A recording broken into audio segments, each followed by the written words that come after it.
এক রাজ্যে ছিল এক সুন্দর রাজকন্যা, তার নাম আরিবা। সব কিছু ছিল তার, কিন্তু ছিল না কোনো বন্ধু।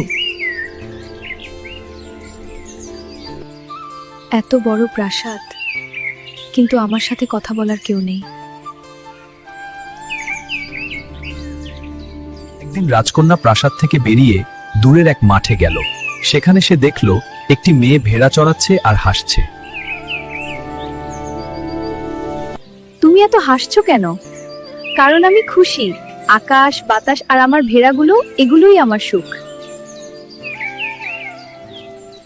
তোমার কি কোনো দুঃখ নেই? দুঃখ আছে, কিন্তু আমি সেটা নিয়ে ভাবি না। ধীরে ধীরে তাদের মধ্যে বন্ধুত্ব গড়ে উঠল। তুমি কি আমার বন্ধু হবে? রাজকন্যা হয়ে তুমি আমার মতো গরিবের বন্ধু হতে চাও? বন্ধুত্বে ধনী গরিব লাগে না। প্রতিদিন আরিবা মীরার সাথে দেখা করতে যেত। সে প্রথমবারের মতো হাসতে শিখল, খেলতে শিখল। আগে কখনো এত খুশি লাগেনি। দেখো, এই ফুলটা কত সুন্দর। হ্যাঁ, আগে কখনো এত খুশি লাগেনি। একদিন মহারানী সবকিছু জানতে পারলেন।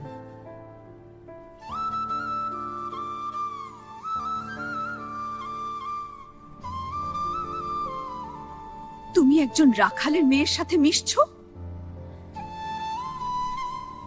সে আমার একমাত্র বন্ধু। মহারানী মীরাকে রাজ্য থেকে বের করে দিতে বললেন। তুমি আমাকে ছেড়ে দাও না। মীরা চলে যাওয়ার পর আরিবা অসুস্থ হয়ে পড়ল। সে খাওয়া দাওয়া বন্ধ করে দিল। রাজকন্যার অসুখ শরীরের না, তার মনের। মহারানী বুঝতে পারলেন তার মেয়ের সুখই সবচেয়ে বড়। আমি ভুল করেছি, তাকে ফিরিয়ে আনো। মীরাকে আবার প্রাসাদে আনা হলো।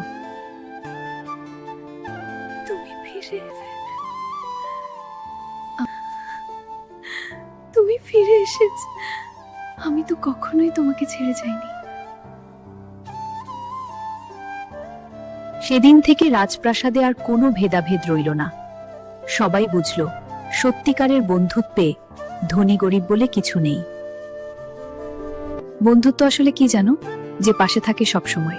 ঠিক বলেছ, কিন্তু শর্তহীনভাবে। সত্যিকারের বন্ধু সেই পাশে থাকে তোমার হৃদয় দেখে। আমি তোমাকে খুব মিস করব, আমিও তোমাকে, কিন্তু আমরা আবার দেখা করব। হ্যাঁ, শীঘ্রই, অবশ্যই। ভিডিওটি ভালো লাগলে লাইক, সাবস্ক্রাইব করতে ভুলবেন না। হ্যাঁ, করতে ভুলবেন না।